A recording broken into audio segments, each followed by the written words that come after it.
Il eut un homme envoyé de Dieu. Son nom était Jean. Celui-ci vint pour témoigner, pour rendre témoignage de la lumière, afin que tous croient par lui.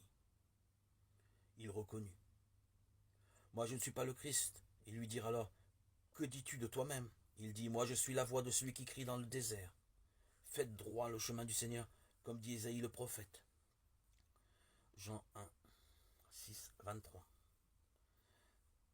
L'évangile de Luc rapporte le récit de la naissance de Jean le Baptiste. L'évangile de Jean le présente simplement comme un homme envoyé de Dieu et indique le but pour lequel il avait été envoyé, rendre témoignage de la lumière.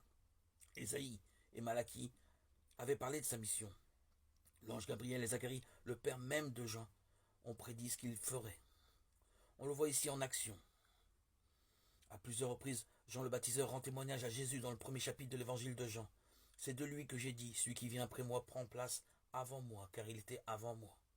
Les chefs religieux des Juifs veulent en savoir plus sur ce messager et lui posent des questions sur ses droits à proclamer son message, mais Jean ne veut pas discuter à propos de lui-même.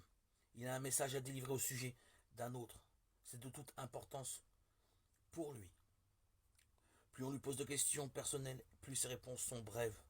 Toi, qui es-tu? Moi, je ne suis pas le Christ. Qu'es-tu donc? Es-tu Élie? Je ne le suis pas. Es-tu le prophète? Non. À la fin, Jean-Baptiste, pressé encore davantage de donner une réponse, dit qu'il est la voix de celui qui crie dans le désert. Il proclame à nouveau son message.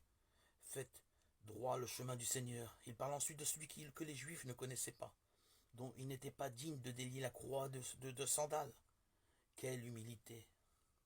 N'être qu'une voix, mais une voix pour faire connaître Christ. Qu'en est-il de nous? Jésus le Fils de Dieu est venu sur la terre pour chercher et sauver ceux qui s'étaient perdus. Il peut te libérer du poids de ta misère. Le connais-tu?